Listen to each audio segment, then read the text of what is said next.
नमस्कार.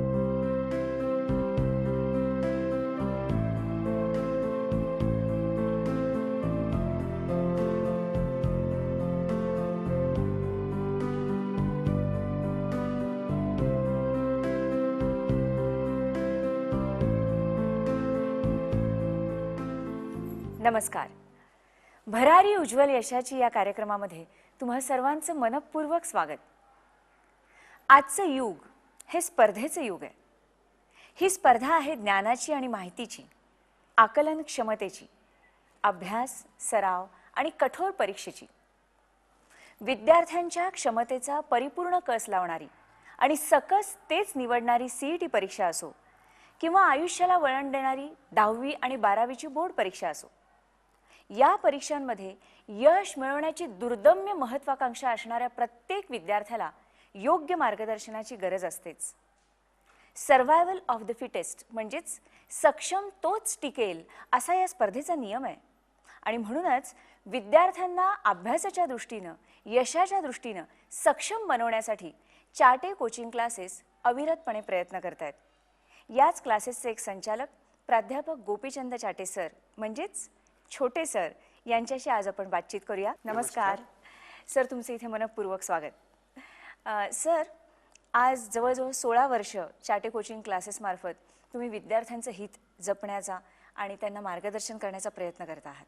पण मला असं सांगा की यशस्वी माणूस आपण नेहमी बघतो, पण ते यश मिळवण्यापूर्वी तो कसा घडत असतो हे जाणून घेण्याची खूप जणांना उत्सुकता असते. मला सुद्धा आहे. कारण यशस्वी माणूस यशस्वी होतो कसा, त्यामागे त्यांनी काय काय विचार केलेला असतो, त्याची जडणघडण कशी झालेली असते हे जाणून घेण्याची आम्हाला उत्सुकता आहे. आणि म्हणून तुम्ही तुमची जडणघडण कशी झाली, तुमचं पूर्वायुष्य कसं होतं याच्याबद्दल थोडंसं सांगा. मी मुळात ग्रामीण भागातून आलेलो आहे. माझं गाव औरंगाबादपासून 200 किलोमीटर अंतरावर आहे. मी जेव्हा प्राथमिक शाळेत गेलो तेव्हा माझ्या गावामध्ये फक्त प्राथमिक शाळाच होती, त्याच्यापेक्षा पुढची तर शाळा नव्हती. आणि पूर्णपणे ग्रामीण भागाचा जो काही शिक्षणाचा भाग आहे तो मी पूर्णपणे पाहिलेला आहे. त्या ठिकाणी जे शिक्षण मिळत होतं, जी आमची गुरुजन मंडळी होती, त्यांचे संस्कार माझ्यावरती खूप मोठ्या प्रमाणावर झालेले आहेत. आणि हे संस्कार जे झालेले आहेत, या संस्कारातनं मला एक गोष्ट लक्षात आलेली आहे की हे संस्कार फक्त आपण एकट्यानं घेऊन उपयोग नाही, तर हे संस्कार आपण पुढे दुसऱ्यांना दिले पाहिजेत आणि याचा प्रचार झाला पाहिजे. सर, तुम्ही आता म्हणालात की ग्रामीण भागातून आलो, तुमच्या घरी शिक्षणाचं वातावरण होतं का? म्हणजे तुमच्या घरीच वडील शिक्षक आहेत किंवा असं काही होतं किंवा काय होतं, कसं? नाही, माझे मोठे बंधू म्हणजे जे माझ्यापेक्षा 2 वर्षांनी मोठे आहेत, ते माझ्या घरामधले पहिले 10वी होणारे म्हणजे चाटे सर, मच्छिंद्र चाटे सर. आणि त्या घरामधनं दुसरा मॅट्रिक होणारा मी. बर. म्हणजे आमच्या घराण्यामधून शिक्षणासाठी पुढे आलेली हे आम्ही दोघंच. बर बर बर. म्हणजे तिथूनच आमची सुरुवात झालेली शिक्षणासाठीची. पण मग तुमच्या घरात हे असं, ज्या घरात शिक्षणच नाही आहे त्या घरामध्ये शाळेत मुलाला घालावं असं कसं, म्हणजे सुरुवात याची कशी झाली? नाही, आता आमचे वडील जे होते ते आमच्या लहानपणीच वारले. अच्छा. आणि घराची जी पूर्ण जबाबदारी आहे ती आमच्या आईवरती आली. आम्ही जवळपास 7 भावंड होतो. बर. आणि ह्या 7 भावंडांची जबाबदारी तिच्यावर आली. आमच्यापैकी जी सगळ्यात मोठी बहीण जी आहे तिनं आमच्या सगळ्यांची जबाबदारी स्वीकारली आणि तिला एक छोटी मोठी नोकरी, शासकीय नोकरी मिळाली होती. तर त्या गावी आम्ही तिच्याबरोबर सगळी भावंड जी आहेत तिच्याबरोबर गेलोत. त्या ठिकाणी आमचं शिक्षण झालं. आता आमच्या शिक्षणाला जेव्हा सुरुवात झाली तेव्हा माझ्या मोठ्या बंधूंचा औरंगाबाद येथे शासकीय विद्यानिकेतन येथे नंबर लागला. आणि त्या निवासी शाळामध्ये त्यांचं 6 वर्षाचं शिक्षण झालं. त्यांच्याबरोबरच मी त्यांच्या पाठीमागे 2 वर्ष होतो. तर माझं शिक्षण जे आहे हे थोडंसं भटकंतीसारखंच झालं. 1ली ते 6वीचं जे शिक्षण आहे ते बीड जिल्ह्यातील चौसाळा या गावी जिल्हा परिषदेच्या शाळेमध्ये झालं. 7वी 8वीचं शिक्षण हे पुण्यामध्ये पुणे विद्यार्थी ग्रह या नावाची एक संस्था आहे. आणि या संस्थेमध्ये जे विद्यार्थी गरीब घरातून आलेले आहेत, ज्यांची शिकण्याची ऐपत नाही पण शिकू इच्छितात, अशा मुलांना त्या ठिकाणी शिकविलं जातं. तर त्या ठिकाणी माझं 2 वर्षाचं शिक्षण झालं. मी जेव्हा 8वीला शिकत होतो तेव्हा माझे मोठे बंधू 10वीसाठी औरंगाबाद येथे शिकत होते. तर जेव्हा त्यांचं 10वी झालं तर तर ते 10वी मध्ये गुणवत्ता यादीत तिसरे आले होते. बर. आणि तेव्हा माझे असं लक्षात आलं की बाबा आता त्यांचं हॉस्टेल, त्यांचं जे वसतिगृह होतं तिथं 10वी पर्यंतच ठेवलं जात होतं, तर त्यांनाही घराच्या बाहेर राहायचं होतं. तर मग दोघांनी एकत्र का राहू नये म्हणून मग मी पुण्यावरून औरंगाबाद येथे आलो. अच्छा. आणि मग आमचं दोघांचं संयुक्तिक शिक्षण सुरू झालं. तर माझं 9वी 10वीचं शिक्षण हे औरंगाबाद येथील गुजराती हायस्कूल येथे झालं. हा. आणि मग त्याच्यानंतर 12वी जे आहे तर 12वीचं शिक्षण शासकीय ज्ञानविज्ञान महाविद्यालय येथून झालं. तुमची जडणघडण तुम्ही शाळेपर्यंत सांगितलीत आणि महाविद्यालयापर्यंत आता आपण जाऊया. हो.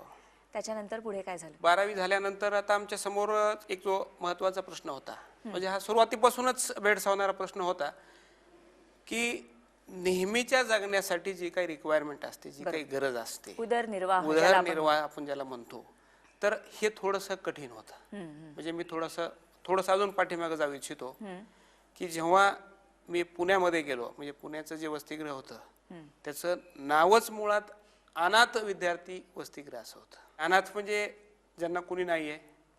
पण शक्यतो त्या वसतिगृहामध्ये एक थोडी चांगली गोष्ट होती की त्यांनी या अनाथ शब्द लावताना ते पूर्णच विद्यार्थी अनाथ असावा असा त्यांचा अर्थ नव्हता.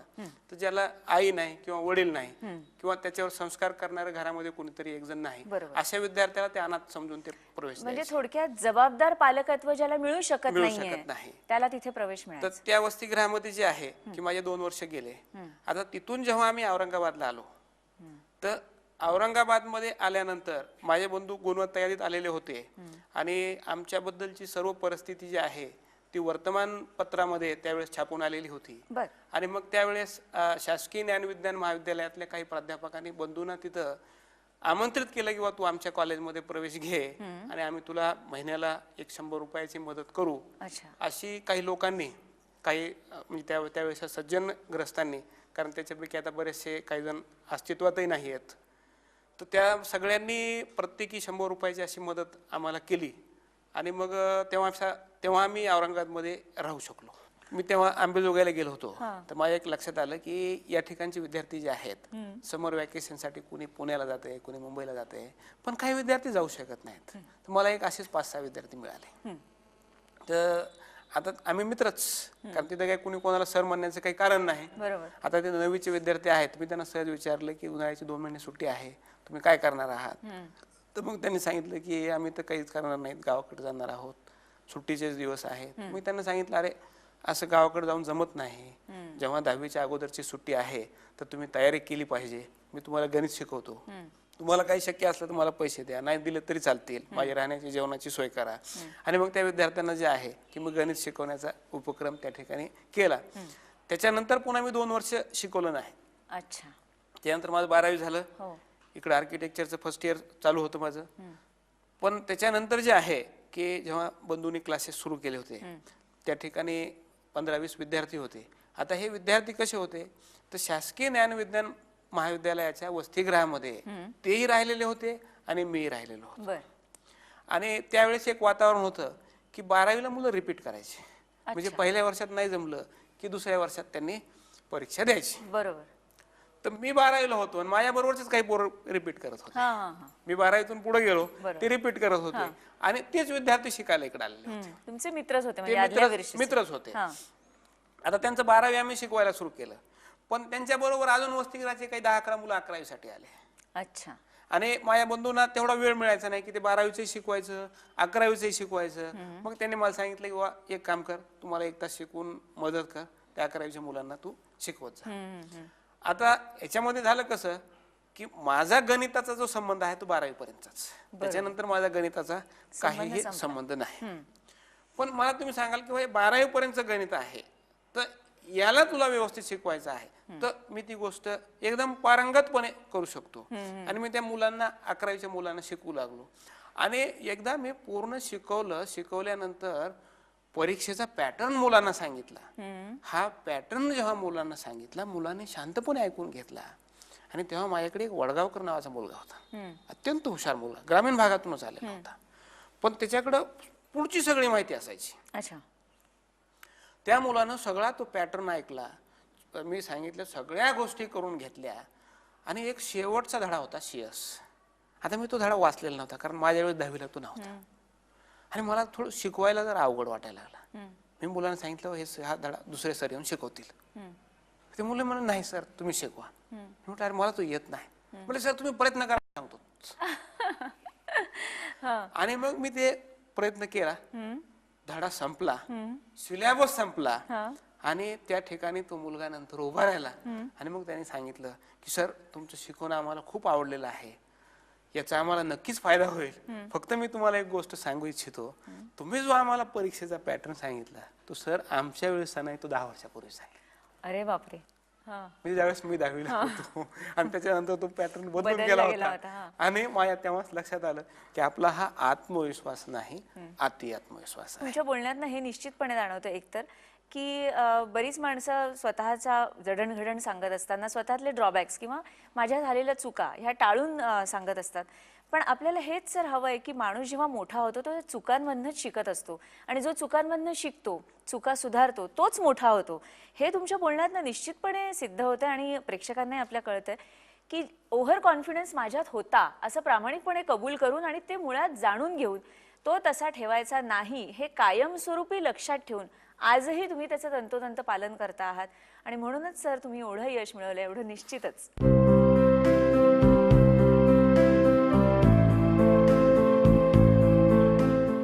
11वी 12वी विज्ञान या दोन्ही वर्गांसाठी सर्व विषयांच्या परिपूर्ण नोट्स तसंच अभियांत्रिकी आणि वैद्यकीय या दोन्ही सीईटीसाठी चाटेंच्या परिपूर्ण नोट्स उपलब्ध आहेत. या परिपूर्ण नोट्स महाराष्ट्रातल्या सर्व प्रमुख पुस्तक विक्रेत्यांकडे विक्रीसाठी उपलब्ध आहेत. तसंच चाटे कोचिंग क्लासेसच्या सर्व शाखांमध्ये या परिपूर्ण नोट्स विक्रीसाठी उपलब्ध आहेत.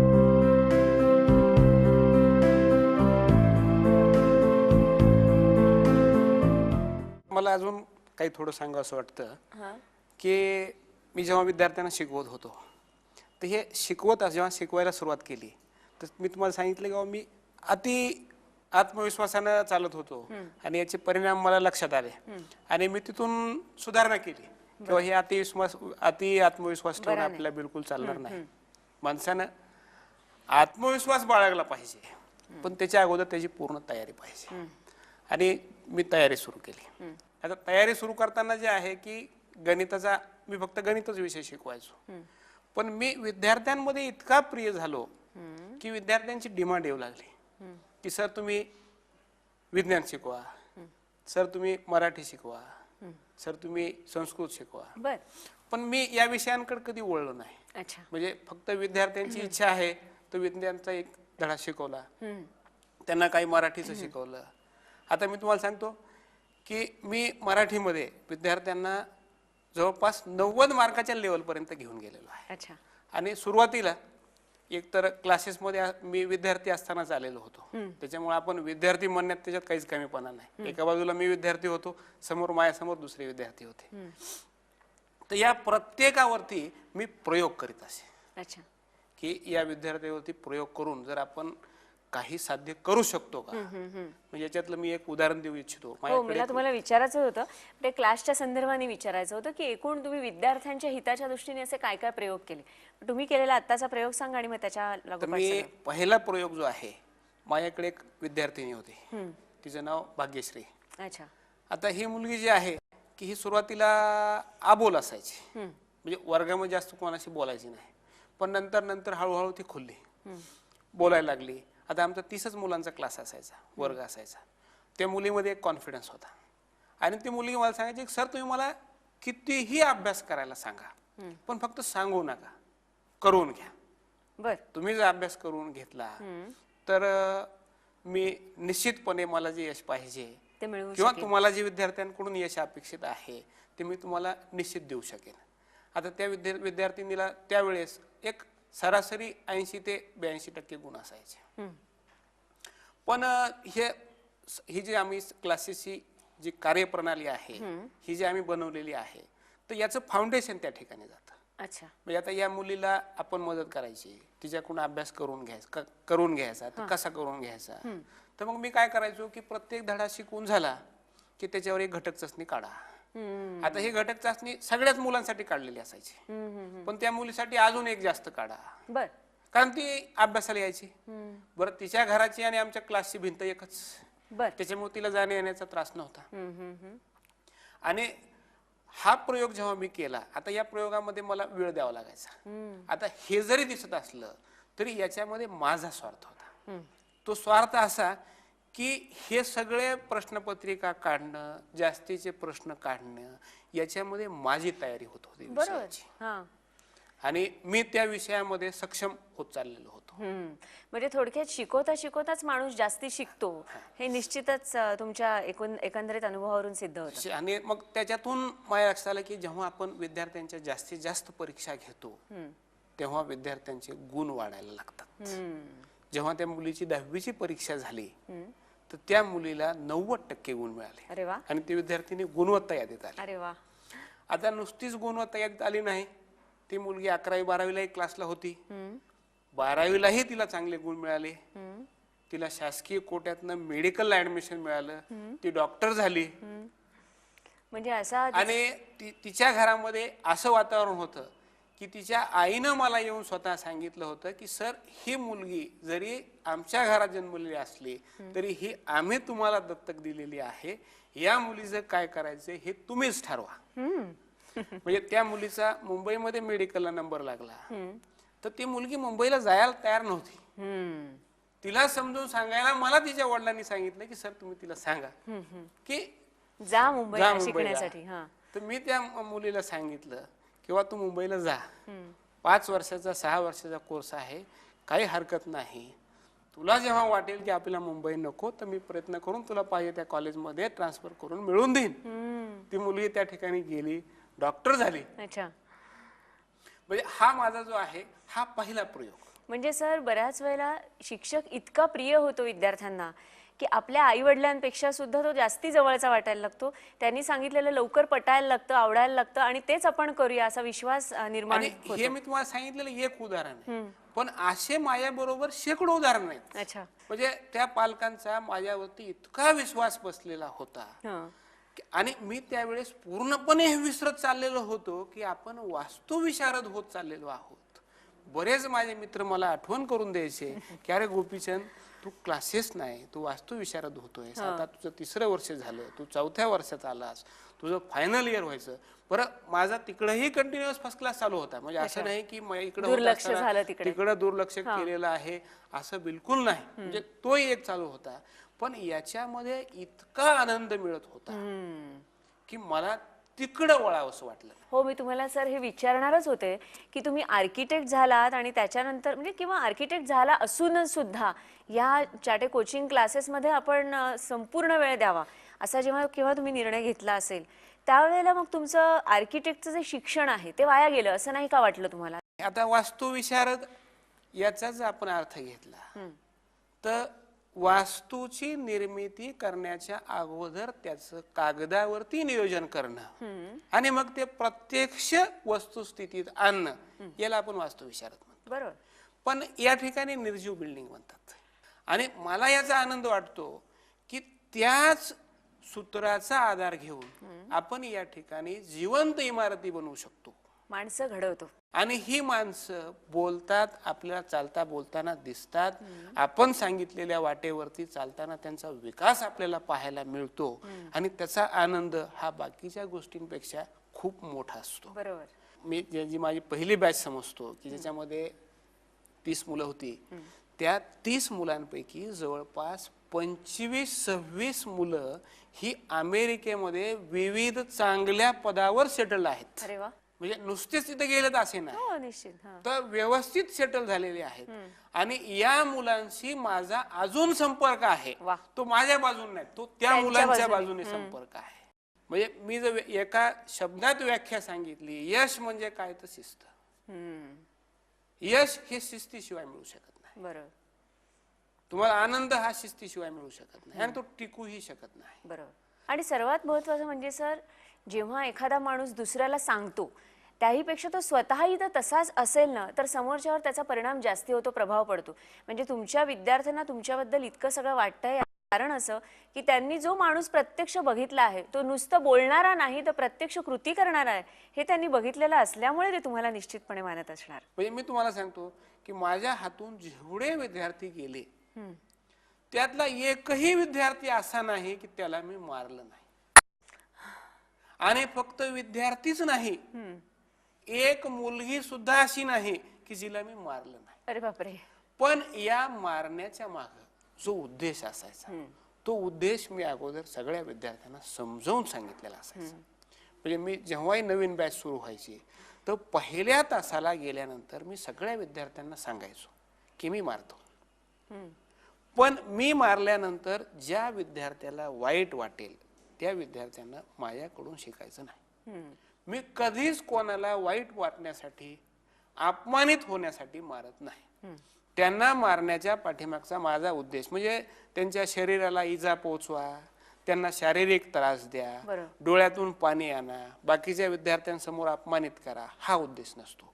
तर त्यांना एक संधी प्राप्त करायची. आणि मी ज्या विद्यार्थ्याला सगळ्यात जास्त प्रिय समजतो की हा माझा सगळ्यात आवडता विद्यार्थी, त्या विद्यार्थ्याला मी दिवसातून एकदा तरी मारतो. म्हणजे एखाद्याला चापट मार, एखाद्याला चिमटा काढ, ही माझी लहानपणापासूनची सवय आहे की जी अजूनही जात नाही. म्हणजे मी आता चाटे कोचिंग क्लासेस हेडक्वार्टर सांभाळत असलो तरी माझे हे काही गुण गेलेले नाहीत. म्हणजे माझ्या सर्व सहकाऱ्यांनाही माहित आहे की सरांनी आपला चिमटा घेतला म्हणजे सरांचं आपल्यावर खरोखर प्रेम आहे. खरं आहे सर, म्हणजे जे जास्ती प्रेम करतात तेच रागवतात.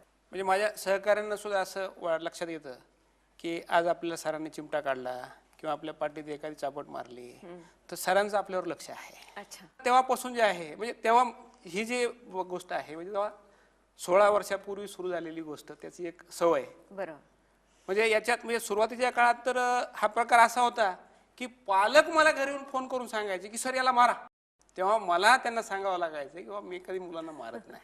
म्हणजे मारण्यासाठी म्हणून मी इथे नाहीये. मी मुलांना कधीच मारत नाही. म्हणजे माझ्या वर्गामधल्या एका तरी मुलानं पालकाकडे तक्रार करावी की सरांनी मला मारले, अशा पद्धतीने असं कधीच झालं नाही.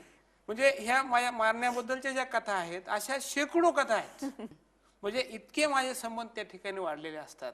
आणि माणसं जोडायला मला इतकं आवडतं की ते संबंध कुठंच तोडायचा नाही. म्हणजे एकदा मी पंढरपूरला गेलो, वेळ होता, विठोबाचं दर्शन घेऊत. तिथं रांग होती, तिथं एक पुजारी होता. तो पोरस वजा पुजारी मला दिसला. मी त्याला सहज विचारला, अरे म्हणलं तू काय करतो रे? म्हणलं इथं पूजा करतो. म्हणलं पण तू इतका लहान. नाही मी विद्यार्थी आहे. म्हणलं काय करतोस? म्हणलं मी आता 11वी विज्ञानला आहे. मग मी त्याला सांगितलं, अरे एक काम कर, मी तुला एक छानशी भेट देईन, तुझ्या लक्षात पण राहीन, पण मला पटकन जरा दर्शन घेऊन दे. त्यांनी मला 2 मिनिटात विठोबाच्या समोर नेऊन दर्शन आणलं. तोपर्यंत त्याची माझी ओळख नव्हती. नंतर मी त्याला कार्ड दिलं. म्हणलं तू अभ्यास कर, व्यवस्थित अभ्यास कर, तुझं कल्याण होईल. आणि तुझ्या अभ्यासासाठी साजेशी एक महत्वाची भेट मी तुला पाठवून देईल. तोपर्यंत मी त्या विद्यार्थ्याला नाव सांगितलं नव्हतं. त्या विद्यार्थ्याला नंतर यथावकाश पुढच्या 4-5 दिवसामध्ये, तो विज्ञानचा विद्यार्थी होता, आमच्याकडे 11वी 12वीच्या विज्ञानचं स्टडी मटेरियल सगळं त्याला जे आम्ही पाठवलं, तो विद्यार्थी आज मेडिकल आहे. अरे बापरे, ग्रेट ग्रेट, खरंच ग्रेट. आणि त्याच्याकडून मला पोच आली की मी तुम्हाला भेटलो, पण मी त्यावेळेस तुम्हाला ओळखत नव्हतो. पण म्हणजे सर त्याला असं वाटलं असेल कदाचित की विठोबाच्या मंदिरात काम करून आपल्याला जो विठोबा भेटला नव्हता तो कदाचित तुमच्या रूपात त्याला भेटला. आणि हा जो सगळा भाग आहे, माणसं जोडण्याचा भाग आहे, हा मुळात सुरुवातीला जो नेतृत्व गुण करण्याचा जो भाग माझ्यामध्ये आलेला आहे, त्याच्यातून हा सतत चालू असतो. आणि कुठेही आपल्याला कुणीही भेटलं तर त्याच्यामध्ये विद्यार्थी शोधणं आणि त्याला आपल्याला काही मदत करता येते का याचा शोध घेणं, म्हणजे हा जो माझा भाग आहे हा अविरत चालू असतो. बर, म्हणजे असंच काही नाही की तुमच्या क्लासमध्ये आलेल्या विद्यार्थ्यालाच तुम्ही शिकवता, तर तुम्ही म्हणालात खरंच की ज्या म्हणून गरज आहे त्याची ती गरज त्याला माहिती नसते की कुठून पूर्ण होईल, त्याच्यापर्यंत आपण जाऊन पोहोचलं पाहिजे.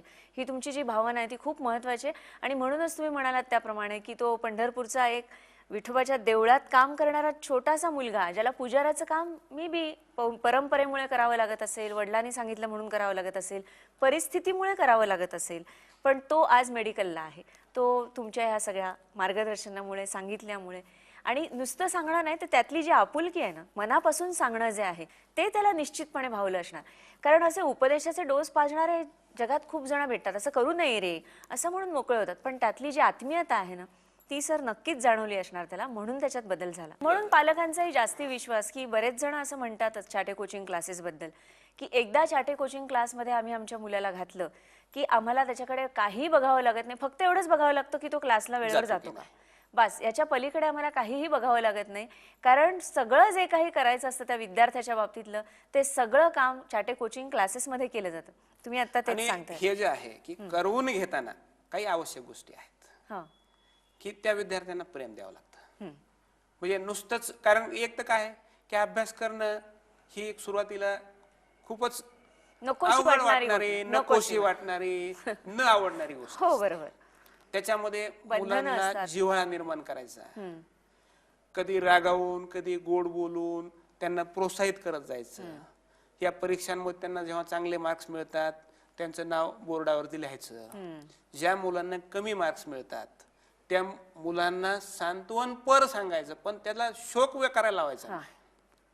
बरेच विद्यार्थी असतात, म्हणजे माझ्याकडे सुरुवातीच्या बॅचच्या काही मुली जे प्रत्यक्ष द्यायच्या, परीक्षेत कमी मार्क पडले की लगेच लागले रडायला, की परीक्षेचा पेपर पाहिला की घाम फुटायला लागायचा. तर मग त्यांना समजावून सांगायचं की हे बघा, ही परीक्षा हे अंतिम नाही. ध्येय आणि उद्दिष्ट याच्यातला फरक लक्षात घ्या. उद्दिष्ट हे रोजच्या रोज बदलतं, ध्येय हे रोज बदलत नाही. म्हणजे एखाद्या विद्यार्थ्यानं ठरवलं की मला डॉक्टर होऊन समाजाची सेवा करायची आहे, हे त्याचं ध्येय झालं, उद्दिष्ट नाहीये ते. पण उद्दिष्ट काय आहे की डॉक्टर किला जाण्यासाठी समजा तो 8वीत असेल तर 8वीत चांगले गुण मिळाले पाहिजे, त्याचा पाया पक्का झाला पाहिजे. 10वीत असेल 10वीचा पाया पक्का झाला पाहिजे. सायन्सला जाण्यासाठी जे आवश्यक गुण आहेत ते मिळाले पाहिजेत. म्हणजे जागोजागी उद्दिष्ट बदलत चाललेलं आहे. बरं. त्या उद्दिष्टाप्रमाणे आपल्याला चालायचं. तर या उद्दिष्टांमध्ये त्या विद्यार्थ्यांचं त्या दिवसाचं उद्दिष्ट आहे की त्या परीक्षेला यशस्वी सामोरं जायचंय. नाही गेलं काही बिघडलेलं नाही. आणि माझी एक धारणा आहे की चाटे क्लासेसमध्ये आम्ही ज्या परीक्षा घेतो या परीक्षा कधीच विद्यार्थ्यांना काय येत नाही हे दाखवण्यासाठी घेत नाहीत. बर. तर त्या विद्यार्थ्यामध्ये काय आहे, त्याला काय येतंय हे दाखवण्यासाठी आम्ही त्या परीक्षा घेतो. पॉझिटिव्ह ॲटिट्यूड, फक्त पॉझिटिव्ह ॲटिट्यूड. म्हणजे आम्ही कधीच कुठल्या विद्यार्थ्याला तुला 4 मार्क मिळाले रे, तुला 5 मार्क मिळाले रे म्हणून बोलत नाही. आम्ही स्पष्टपणे सांगतो, तुला 4 मार्क्स मिळाले, 0 मिळालेत का? नाही, 4 मिळालेत म्हणजे मार्क्स मिळतात. तू किती मार्काचं लिहिलंस? 4 मार्काचं लिहिलंस. ज्या मुलाला 20 पैकी 20 मिळाले आहेत त्यानं 20 मार्काचं लिहिलंय. तू 4 मार्काचं लिहिलंस, 4 पैकी 4 मिळाले. तू जर 20 मार्काचं लिहिलं असतंस तर 20 पैकी 20 मार्क्स मिळाले असते. म्हणजे त्याला प्रोत्साहन द्यायचं किंवा तुझे 4 मार्क कमी नाहीत. त्या विद्यार्थ्याला कधीही कमी लेखायचं नाही. इव्हन जेव्हा 10वीचा निकाल लागतो, विद्यार्थी गुणवत्ता यादीत येतात, तर परीक्षेपूर्वी जे विद्यार्थी गुणवत्ता यादीत येतात त्यांना मी भेटायला जातो. गुणवत्ता यादीत येण्यासारखी आहेत, येऊ शकतात जे विद्यार्थी गुणवत्ता यादीत येण्यासारखी आहेत, जास्त मार्क्स मिळू शकणारे आहेत, त्या विद्यार्थ्यांना मी भेटायला जातो. पण जेव्हा परीक्षा होते, निकाल लागतो आणि गुणवत्ता यादीत मुलं येतात, मी त्यांना भेटायला जात नाही. का? त्या विद्यार्थ्यांचं साध्य झालेलं आहे, त्यांच्याकडे दुःख नाही, त्यांच्याकडे आनंद आहे. जे विद्यार्थी त्याच्यापासून वंचित राहिलेले आहेत त्या विद्यार्थ्यांना मी भेटायला जातो. बर.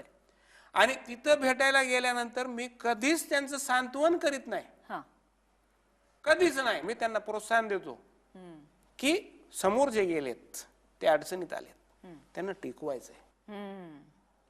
माणूस वरच्या मजल्यावर गेला की त्याला त्या मजल्यावर टिकवावं लागतं. जो खालच्या मजल्यावर तो वर येऊ शकतो ना. बरोबर. म्हणजे जो विद्यार्थी गुणवत्ता यादीत आला नाही तो गुणवत्ता यादीत पुढच्या परीक्षेत येऊ शकतो. पण जो आलेला आहे त्याला टिकवायचंय. त्याची मेहनत वाढलेली आहे, त्याचा त्रास वाढलेला आहे, तो त्याचा सहन करील, त्याचं टेन्शन आपल्याला नाही. पण जो खाली आहे, जो त्याच्यापासून वंचित आहे, त्याला वरी न्यायचं. बरं. म्हणजे यश मिळालं नाही तर यश मिळालं नाही याच्यापेक्षा आपल्याला यश मिळण्याची संधी अजून एकदा मिळाली आहे असा एक अप्रोच तुम्ही त्यांना म्हणजे त्याला अप्रोच ठेवायचा. याच्यामधलं एक उदाहरण आहे. हम्म, आमच्याकडे एक विद्यार्थी आला, मराठी माध्यमातला विद्यार्थी होता. त्याचं 1 गुणानं गुणवत्ता यादीतलं स्थान गेलेलं होतं. आई गं. तो 10वीला आपल्या क्लासला नव्हता अच्छा. आणि आपल्या क्लासची नवीन सुरुवात होती ती. बर. त्याच्यामुळे त्याने तिथं यावं वगैरे ही काही त्याच्यामध्ये खूप मोठी अपेक्षा नव्हती. तो विद्यार्थी आला, मला भेटला. भेटल्यानंतर त्याने गुणपत्रिका दाखवली. गुणपत्रिका दाखवल्यानंतर आता तेव्हाही मी थोडासा अनुभवी होतो.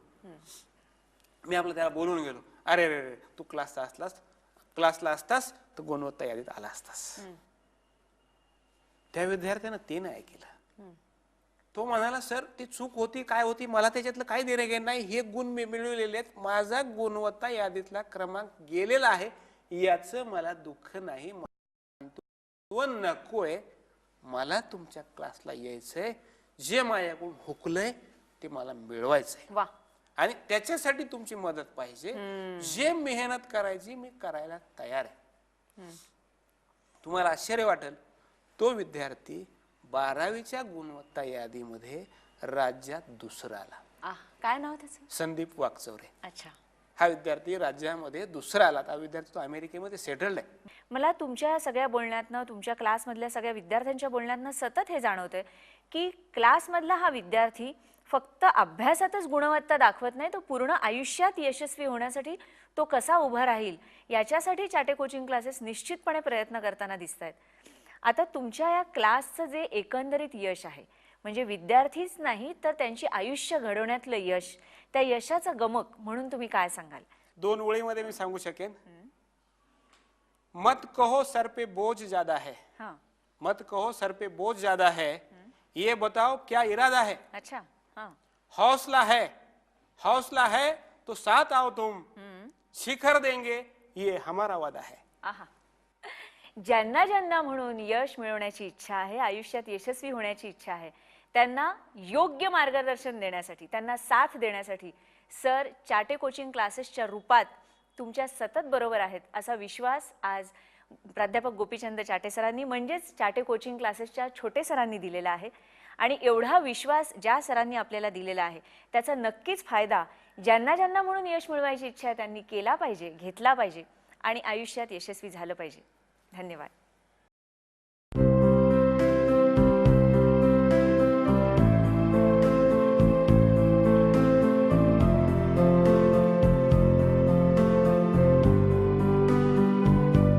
नमस्कार.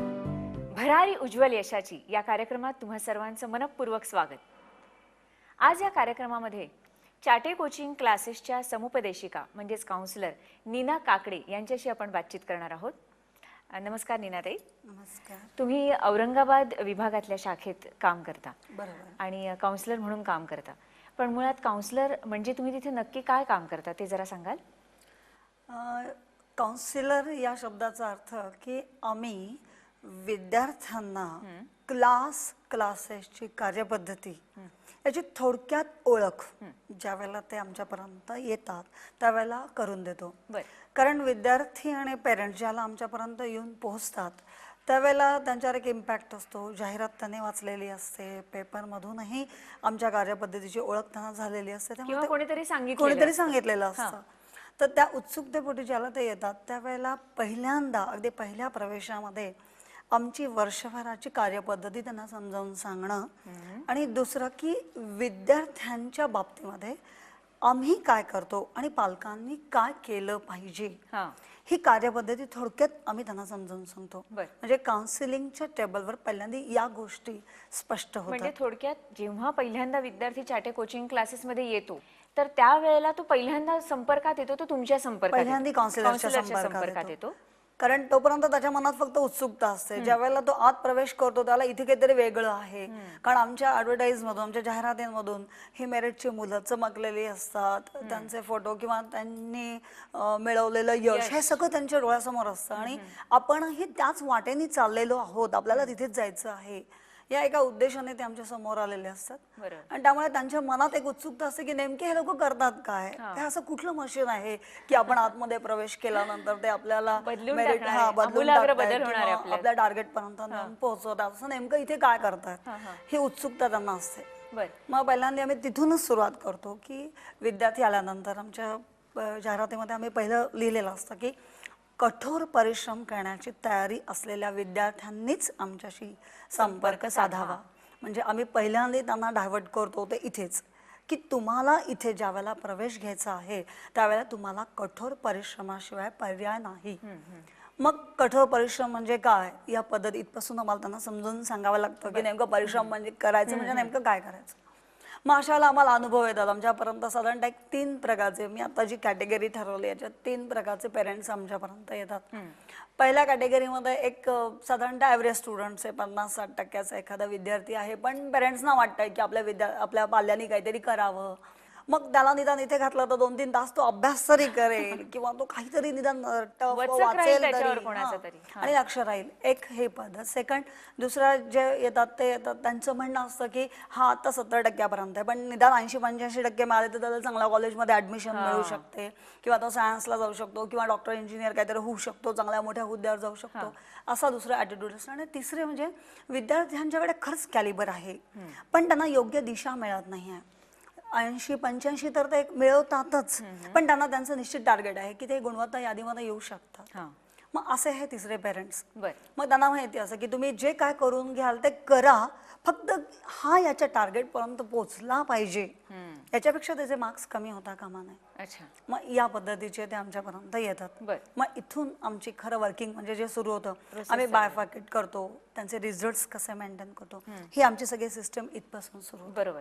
पण जेव्हा तुम्ही म्हणालात आत्ताच की आपण तिन्ही ॲटिट्यूडच्या पालकांचा विचार करूया, तर सुरुवातीचे पालक तुम्ही म्हणालात की ज्यांना नापास होण्याची भीती असते किंवा आपला पाल्य हा किमान बाबा पास व्हावा अशा किमान आशेने ते तुमच्याकडे आलेले असतात, तर चाटे कोचिंग क्लासेस त्याला काय मदत करू शकतो? जनरली ऍडमिशन देताना आम्ही हा क्रायटेरिया ठेवतो, कारण इथे त्यांना यायचं असतं ते वेगळी ती फी त्याच्यासाठी भरत असतात. 40% मध्ये एखादा विद्यार्थी आला तो खरंच कठोर परिश्रम करणारा असला तर आम्हाला त्याला ऍडमिशन देता येते. त्याला आम्ही पालकांचं अंडरटेकिंग घेतो, त्यांना सांगतो की तुम्हाला खरंच खात्री आहे का की हा थोडासा अभ्यास केल्यानंतर पास होऊ शकेल, किंवा आम्ही त्याची एक नॉमिनल अशी टेस्ट घेतो की तुला एक जुजबी काही प्रश्न विचारतो की खरंच हा अभ्यास करायला बसणार आहे का, बाबा तू अभ्यास करशील का. म्हणजे प्रश्न कशा स्वरूपाचे? अभ्यासावरचे नाही? अभ्यासावरचे नाही, पण तू घरी कसा अभ्यास करतो, ॲटिट्यूड समजून घेण्यासाठी, विचार समजून अगदी बरोबर आहे. तू अभ्यास कसा करतोस, लिहून काढतोस का, किती वेळ बसतो. मग आम्हाला उत्तर जनरली निगेटिव्ह मिळत जातात, फक्त होमवर्क करतो किंवा आई वडील रागवतील किंवा टीचर्स रागवतील या भीतीने आम्ही करतो, एवढंच. याच्या पलीकडे त्याच्याकडून उत्तर फारशी मिळत नाही.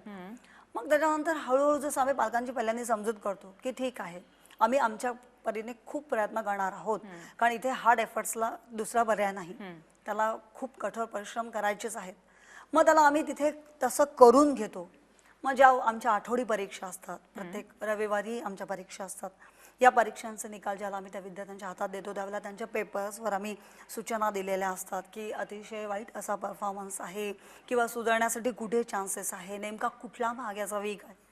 निबंध लेखन आहे तर वाचन हवे किंवा ग्रामरची अजून तयारी करा, व्याकरणाची तयारी करा किंवा शुद्ध लेखन हवं, या सगळ्या सूचना आम्ही व्यवस्थित त्यांना दिलेल्या असतात, पेपरमध्ये लिहून दिलेल्या असतात.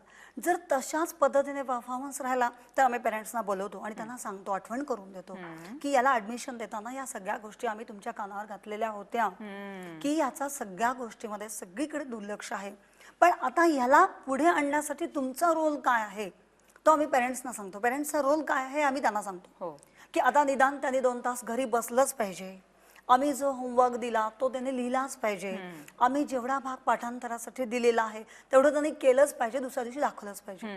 जर त्याला करता आलं नाही तर आम्ही काय आणखीन कोणी जरी ठेवलं तरी त्याला उपयोग ब्रह्मदेव आला तरी काही करू शकणार नाही असं आपण म्हणतो. मी तर त्यांना सांगते अक्षरशः, म्हणजे उदाहरण नेहमी देते की तुम्हाला जर भूक लागली असेल तरच तुम्ही समोरचं ताटात वाढलेलं जेवू शकाल.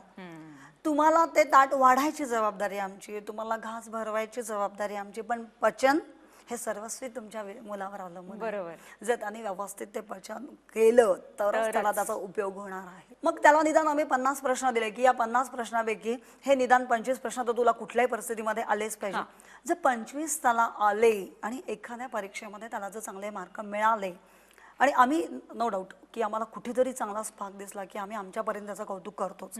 कारण आमच्याकडे ज्याला परीक्षा होतात त्या परीक्षेच्या मेरिट लिस्ट आम्ही आमच्या बोर्डवर लावतो. अच्छा. आणि एखादा जर असा योगायोगाने एक 60% किंवा 65% वाला एखाद्या विद्यार्थ्याचं नाव एखाद्या विषयाच्या मेरिट लिस्टमध्ये लागलं ना, तो विद्यार्थी इतका जीव तोडून प्रयत्न करतो की खरंच त्याचे पुढचे रिझल्ट आम्हाला नेहमी इम्प्रूव्ह झालेले दिसतात. मग तसं कुठेतरी एखादा चान्स त्याला मिळाला ना की डेफिनेटली त्याचं लाईफ चेंज होतं, त्याचं ॲटिट्यूड चेंज होतो, यशाची चटक लागली म्हणायचं. लागणं. आणि त्याला ते आम्ही अशा पद्धतीने अशा मार्गाने आम्ही त्याला ती झटक लावतो की ठीक आहे हे यावेळेला तुझं नाव आलं बघ, किंवा बघ आता याला 25ला आपली लिस्ट क्लोज झालेली आणि तुला 23 मार्क आहेत आणखीन 2 असते तर तुझं नाव मेरिट लिस्ट मध्ये आलं असतं.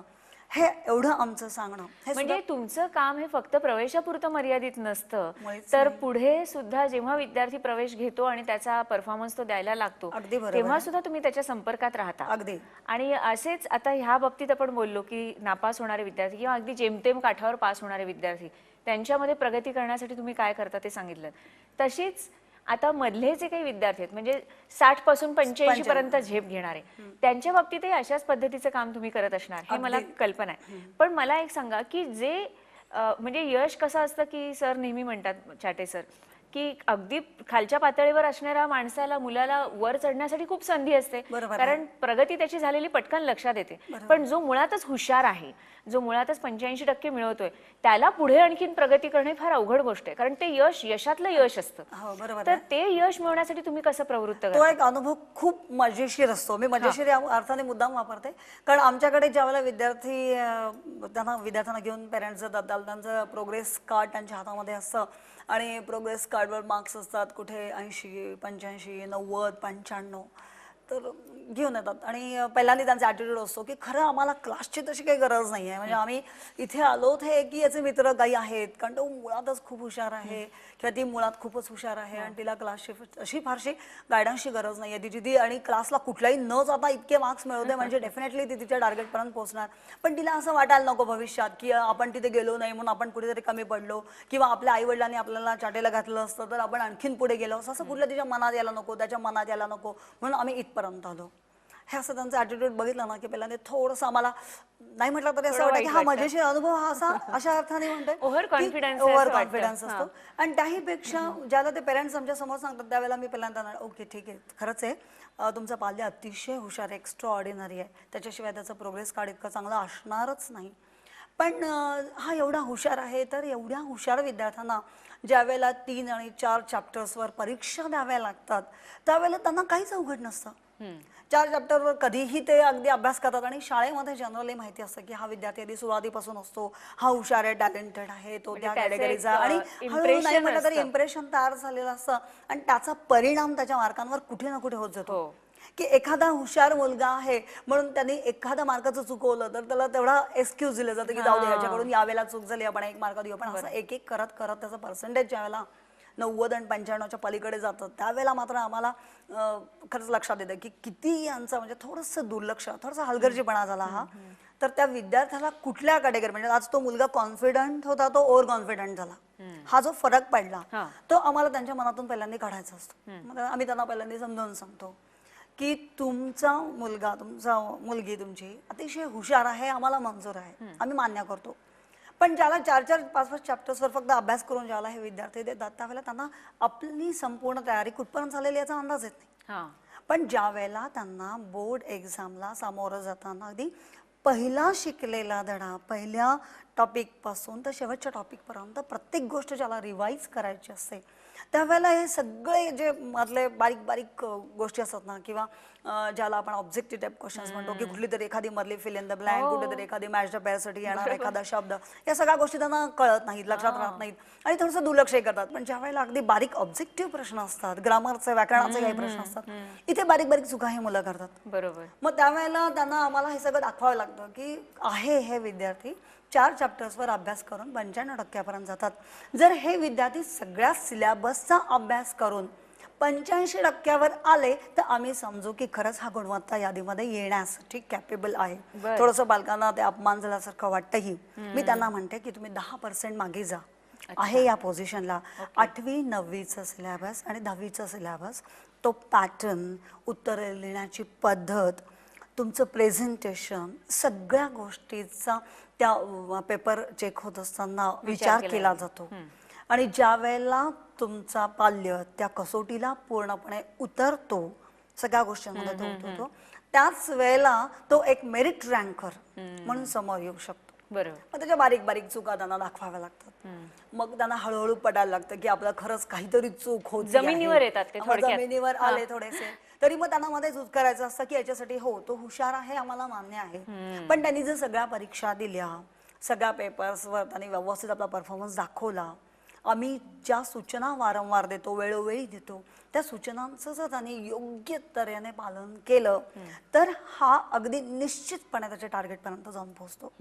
मग वेळोवेळी पुन्हा रिझल्ट यायला लागतात. मग आम्ही पेरेंट्सना बोलवतो. याच्यासाठी मध्ये माझा एक अनुभव खूप छान आहे. एक विद्यार्थी आहे आपल्याकडे, मेरिट रँकर आहे, आणि सध्या तो MBBS सेकंड इयरला आहे. काय नाव? गव्हर्नमेंट. त्याचं नाव आहे महेश भागवत. महेश भागवत. हा, आणि मी त्याला हडको शाखेमध्ये होते. आणि योगायोगाने काय झालं की सगळे जे रँकर्स आहेत, चांगल्या परफॉर्मन्सचे जे विद्यार्थी आहेत, तर एक ऑगस्टची तयारी आमची, मॅक्झिमम आमचा सिलेबस ज्याला कव्हर झालं होतं त्यावेळेला पेरेंट्स मीटिंग आम्ही कॉल केल्या होत्या. संध्याकाळी थोडेसे जरा घाबरत आले, मॅडम काही चूक झाली का? आणि ॲक्च्युली त्याचा परफॉर्मन्स वॉज व्हेरी बेस्ट. आणि इतका पंक्च्युअल विद्यार्थी तो की तो इरेग्युलर आहे किंवा त्याची ॲबसेंटी असं कुठलेही प्रकार नव्हतं. पण त्यांना म्हटलं ज्या ती क्लासमधून भेटायला या, असा फोन आला त्यावरती काहीतरी वेगळं झालं, काही चुकलं का, तो काही अभ्यास करत नाही का, तुम्हाला त्याचा कान पकडण्याचा अधिकार आहे, सर तुम्ही बसा, शांत बसा. तसं काही झालं नाही. आम्हाला सांगायला खरंच कौतुक आहे की आत्तापर्यंत ज्या टेस्ट घेतल्या त्या टेस्टमध्ये तुमचा मुलगा हा टॉपर आहे आणि त्याचं भविष्य अतिशय उज्ज्वल आहे. थोडीशी आपण एकमेकांना मदत केली किंवा कोऑर्डिनेशन ठेवलं तर कदाचित सगळ्यांनी मिळून प्रयत्न केले. त्याला घरून जो सपोर्ट हवाय, थोडासा मानसिक आधार हवा असतो. आम्ही त्यांना 3 तास 4 तास हे विद्यार्थी आमच्या संपर्कात असतात, तो पण आम्ही त्यांना बुस्टिंग करू शकतो. तू हे कर, या पद्धतीने कर, हे सांगू शकतो. पण घरी जर मुलगा नाराज असेल किंवा त्याच्या जेवणाच्या वेळा आहेत किंवा तो थकलेला असेल किंवा तो मूडमध्ये नसेल, अशा वेळी पालकांचं थोडंसं प्रेशर त्याच्यावर येतं की नाही तू आता 12वीचं वर्ष आहे, बसलास का, झोपलास का, हे असं नाही म्हटलं तर थोडंसं आणतात प्रेशर. मग असं कुठलंही प्रेशर तुम्ही त्याच्यावर आणू नका. तो अगदी करेक्ट ट्रॅकवर आहे, त्याला फक्त अभ्यास करू द्या. ज्या अडचणी आहेत ना त्या फक्त आमच्या कानावर घाला की तो म्हणतोय का की मला एखादा विषय कमी वाटतो आहे किंवा हा अभ्यास झाला नाही असं वाटतं आहे. तर ते म्हणाले नाही, तसा कुठला म्हणाल नाही, पण मध्ये त्याला बरं नव्हतं त्यामुळे त्याचा बायोवांचा थोडासा टॉपिक राहिलाय, तुम्ही परत शिकवू शकाल का? तो विद्यार्थी एका शब्दानेही बोलला नव्हता. त्याला अडचण, त्याला वाटायचं की आपल्याकडून चूक व्हायला नको. इतका शांत, अतिशय शांत विद्यार्थी. आणि मग त्याच्यानंतर मी दुसऱ्या दिवशी त्याला बोलवून विचारलं, का रे तुझं बाहेरचा प्रॉब्लेम होता, मला काही बोलला नाहीस का, तू ॲबसेंट होतास म्हणून तुला कळालं नाही? मग तो म्हणाला हो मिस, राहिलं तेवढं. मग आम्ही सरांची त्याची भेट घालून दिली. त्याच्यानंतर तो टॉपिक गेला. आणि सगळ्यात सांगायचं कौतुक असं की he was topper in division. बरं. तो डिव्हिजन टॉपर होता, तो CET मध्ये सुद्धा टॉपर होता. आणि अशा पद्धतीने त्याची ही जडणघडण ही सगळी आम्ही बघितलेली आहे.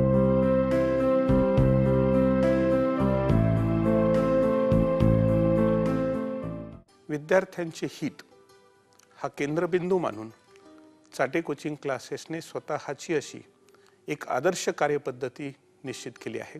चाटे क्लासेसच्या या आदर्श कार्यपद्धतीमुळे क्लासला येणाऱ्या प्रत्येक विद्यार्थ्याच्या अभ्यासात लक्षणीय सुधारणा आणि टक्केवारीत प्रचंड वाढ होते. आपला पाल्य 8वी ते 12वी या वर्गांमध्ये शिकत असेल तर चाटे क्लासेसमधील प्रवेशासाठी चाटे क्लासेसच्या जवळच्या शाखेत अवश्य संपर्क साधा.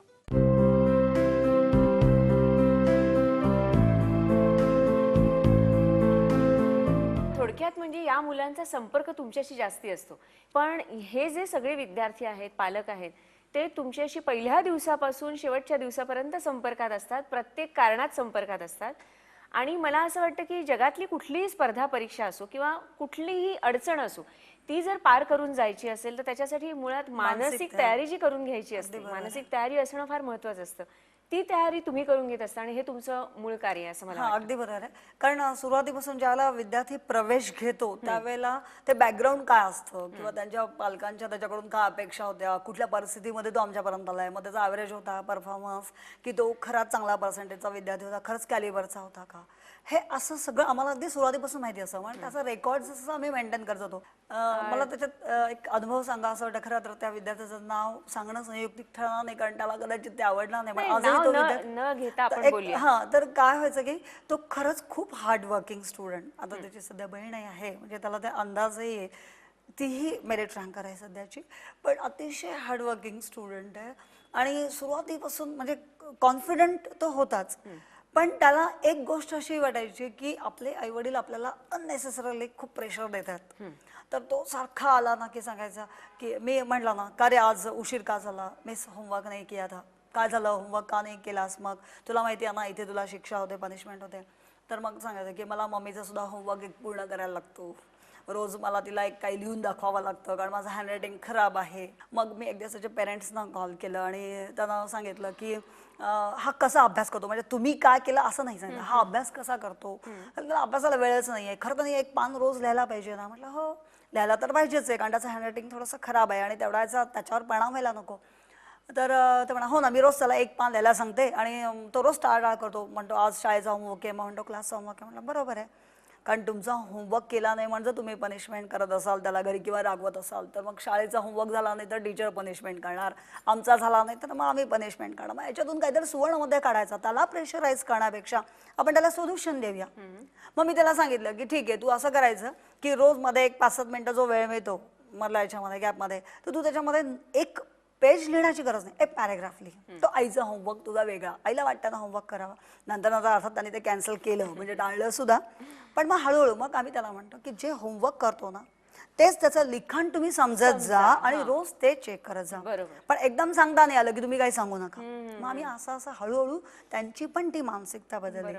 त्याला पण मग एवढ्या मोकळेपणाने म्हणजे आपल्याच आई वडिलांबद्दल म्हणजे घरचेच प्रॉब्लेम असतात ना, इतक्या मोकळेपणाने एका वर्षामध्ये काही दिवसांमध्ये तुमच्याशी ते बोलायला लागतात, इतकी जवळीक साधली जाते. कारण अगदी कारण आम्ही त्यांना त्यांच्या सगळ्या आयुष्याची चढ उतार हळूहळू समजून सांगत असतो की तुला जर आज तू खरंच हुशार आहे, कॅलिबर आहे तुझ्यामध्ये, जर तू युटिलाइज केला नाही तर उद्या तुला त्याचा काही उपयोग होणार नाही. आणि शेवटी आहे की रँक मिळवण्याचे हे 2 वर्ष खूप महत्त्वाचे असतात आणि रँक मिळवणं हे टार्गेट की एक आपण म्हणतो ना की एक ठराविक शिखर आपण गाठलंच पाहिजे. तसं एक ड्रीम असतं प्रत्येकाचं की नाही एकदा तरी मी मेरिट लिस्टमध्ये आयुष्यात 10वीत किंवा 12वीत आलोच पाहिजे किंवा मग आपलं सगळं जगच बदलतं, आपलं वातावरण बदलतं. ही जी मानसिकता सगळ्या विद्यार्थ्यांची असते ना तर तिथपर्यंत पोहोचायचं तर इतकं इझी नाही आहे.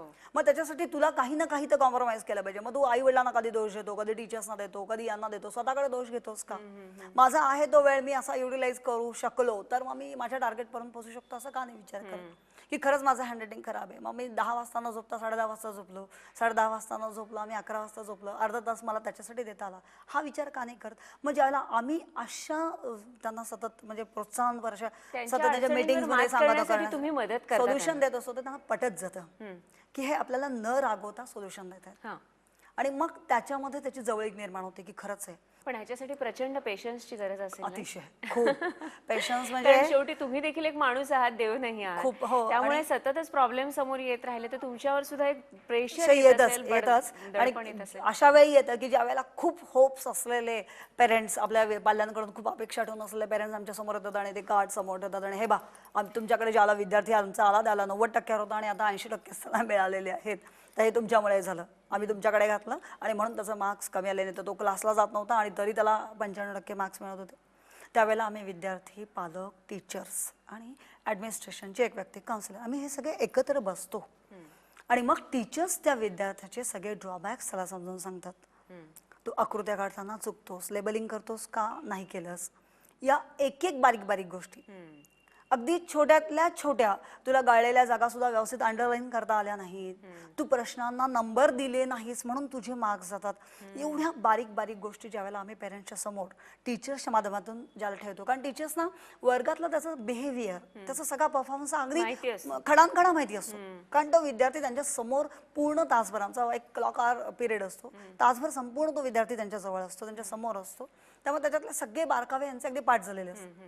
मग ते आम्हाला सांगतात की नाही हा विद्यार्थी जर चुळबुळ करतो, तो खूप ओव्हर कॉन्फिडंट आहे, लिहित नाही किंवा आपण हुशार आहे, आपण नाही गेलो तर काही कोणी म्हणणार नाही, कधीही येतो. ह्या सगळ्या ज्या बारीक बारीक खोड्या असतात त्या विद्यार्थ्याच्या, त्या अशा समोर येतात आणि मग पालकांना पटतं की खरंच आम्ही हे जे प्रोग्रेस कार्ड फेकलं हे यांची चूक नाहीये, ही आपल्या पाल्याची चूक. बरोबर. असा कधी एक्सपिरियन्स तुम्हाला आला आहे का की जो चला माझा मुलगा पास व्हावा ह्या अपेक्षेने आलेला मुलगा विशेष गुणवत्ता यादीत आलेला आहे आणि मग त्यानंतर आलेले पालक, असा एखादा अनुभव तुमच्या सांगण्यात तुम्ही सांगू शकाल का? विशेष गुणवत्ता यादीत न आलेला पण किंवा एक अपेक्षेपेक्षा अपेक्षेपेक्षा प्रचंड यश प्रचंड यश मिळालेला एक विद्यार्थी आहे हरीश टिळक. आता तो बी झालेला आहे बर. आणि तो मुंबईच्या ओनिडा कंपनीमध्ये सुद्धा नोकरी करतो आहे आणि त्यांनी पॉलिटेक्निक नंतर बी केलेलं आहे. तर हा विद्यार्थी ज्या वेळेला आमच्याकडे प्रवेश घेतला 10वीसाठी त्यावेळेला त्याला फक्त 69-70 समथिंग असे याच पर्सेंटेजचे मार्क्स होते. पण त्यांची अशी ओळख होती आणि त्याच्या थ्रू आलेले होते की अतिशय विश्वासाने तो विद्यार्थी पहिल्या युनिट टेस्टमध्ये तर अगदी 60-62% गेला. शेवटची आमची प्रिलिम ज्याला सुरू झाली म्हणजे डिसेंबरमध्ये त्यावेळेला त्या प्रिलिमच्या वेळेला त्या मुलांनी अतिशय मेहनत करायला सुरुवात केली आणि हेच आम्ही असं सांगत गेलो त्याला की तू करू शकशील एक पॉझिटिव्ह ॲटिट्यूड आम्ही त्याच्यासमोर सतत ठेवत गेलो. 2-3 मेरिट लिस्टमध्ये त्याचं नाव आलं आणि त्याच्यानंतर त्याचा रिझल्ट लागला त्यावेळेला त्याला 85% मिळाले आणि आजही तो विद्यार्थी मुंबईमध्ये आहे. योगायोगाने त्याला तिथल्याच कंपनीमध्ये 2 प्रिव्हियस चाट्यामध्ये शिकलेले 2 विद्यार्थी तिथे सापडले मित्र की त्यांच्यामध्ये आज अशी गुंफण तयार झाली की आपण एका शाळेचे एका गावाचे नाही, आपण चाटेतले स्टुडंट्स म्हणून त्यांच्यामध्ये तो एक छान ग्रुप तयार झाला. फॉरेनला गेल्यानंतर आपल्या राज्यातला जरी अगदी, माणूस हा, भेटला तरी जसा आपल्याला भेटला. हवासा वाटतो तसं काहीसं. हा आणि विशेष म्हणजे मग त्यांनी सांगितलं की हो तो पण आपल्याकडे होता आणि या वर्षी होता तो आता तिथे आहे. आता एवढ्यातलेच म्हणजे जून मधलीच गोष्ट आहे. अभा चरखा नावाची एक विद्यार्थिनी आपल्याकडे आय थिंक 95-96च्या बॅचला ती विद्यार्थिनी होती आणि नंतर ती कॉमर्स घेतल्यामुळे ती क्लासमध्ये परत आली नाही पण 10वीपर्यंत इथेच होती आणि आता तिचं जूनमध्ये ती म्हणजे CA झाली आणि जूनमध्ये ती न्यू जर्सीला गेली. त्यावेळेला ती ज्याला इन्व्हाइट करायला आली I never forget Chate in my life की त्यांनी जे दिलेलं आहे that's why now I am going to abroad countries I am going to New Jersey असं ती म्हणाली. म्हणजे मला त्याला खरंच असं एकदम वेगळं वाटलं की एक 10वीची मुलगी आमच्या समोर होती ती इतकी मॅच्युअर्ड म्हणजे आता झालेली आहे ती एवढी होऊ शकते का की कधीतरी आपण पास्टमध्ये ऐकलेलं आहे. आम्ही तिला फक्त शिकवण्याच्या बरोबर तिला सांगते की एक बाहेर ज्या वेळेला तुम्ही कॉम्पिटिशनमध्ये उतरतात त्यावेळेला तुमच्यासमोर जी आव्हानं येतात ती पेलायला तुम्ही किती समर्थ आहात. कोणी तुम्हाला बोललं इन्सल्ट केल्यासारखं वाटलं की तुम्हाला लगेच डिप्रेशन येतं किंवा मग तुमचा लगेच कॉन्फिडन्स जातो. या अशा सगळ्या गोष्टींचा जे आपल्या निगेटिव्ह फॅक्टर आपल्या भोवती असतात त्याचा कुठलाही परिणाम आपल्यावर न होऊ देता सतत एकसारखं अभ्यास करत राहणं आणि आपल्या टार्गेटच्या दिशेने वाटचाल करणं. कारण तिथेच मुळात विद्यार्थी खरा चुकतो की एका परीक्षेमध्ये कमी मार्क पडले किंवा टीचर्सने त्यांना बोललं किंवा रागवले का रे तू हे काय यार तुला काही करता आलं नाहीये काय हे काहीच तुझ्यामध्ये नाहीये. इथे आला त्याला अगदी 90%चा विद्यार्थी होता.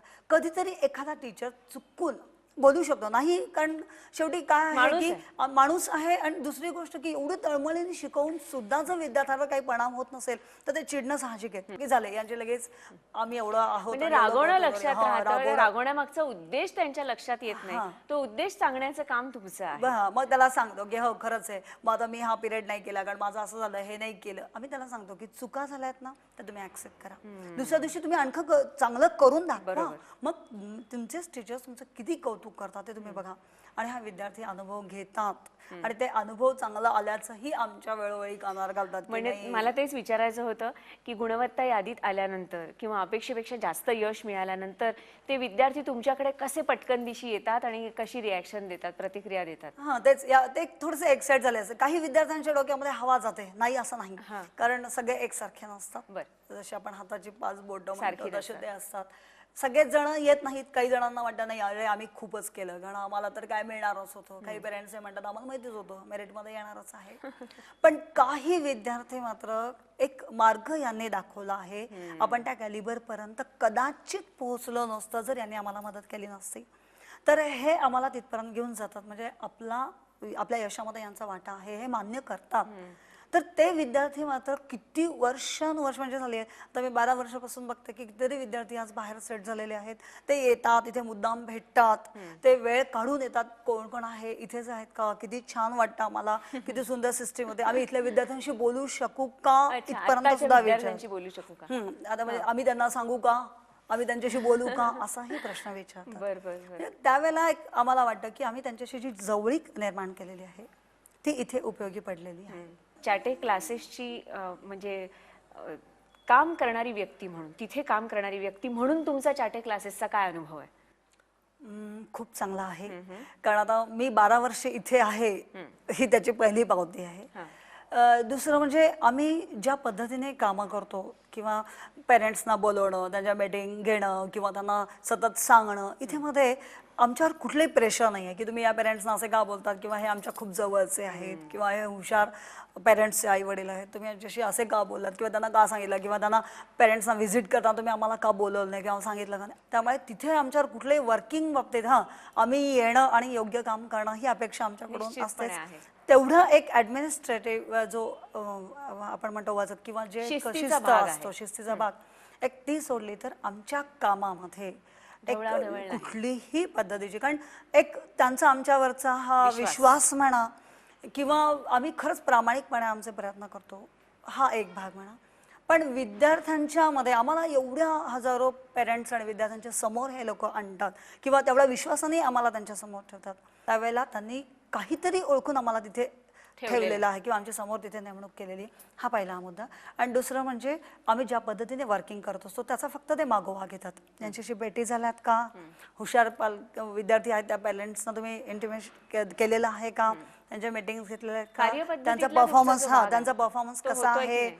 तर सातत्य आहे की नाही त्याच्यामध्ये, हे ते वेळोवेळी रेकॉर्डच्या स्वरूपामध्ये ते बघतात. आज खरंच तुमच्याकडनं एकंदरीत चाटे कोचिंग क्लासेसची जी सिस्टीम आहे त्या सिस्टीममध्ये नाती कशी जपली जातात आणि नाती नवीन निर्माण कशी केली जातात या संदर्भात खूप ऐकायला मिळालं. म्हणूनच या क्लासेसना नेहमी चाटे कोचिंग क्लास न म्हणता चाटे परिवार का म्हटलं जातं हे आत्ता तुमच्याशी बोलताना खूप प्रकर्षाने जाणवलं. आज तुम्ही खरंच इथे आलात आणि एकूणच तुमच्या कार्यपद्धतीबद्दल, तुमच्या विद्यार्थ्यांशी असलेल्या संबंधांबद्दल आणि त्यांच्या गुणवत्तेत वाढ होण्यासाठी तुम्ही केलेल्या प्रयत्नांबद्दल सांगितलं. आम्हाला सगळ्यांनाच त्याचा निश्चितपणे फायदा होईल. तुम्ही आलात त्याबद्दल धन्यवाद.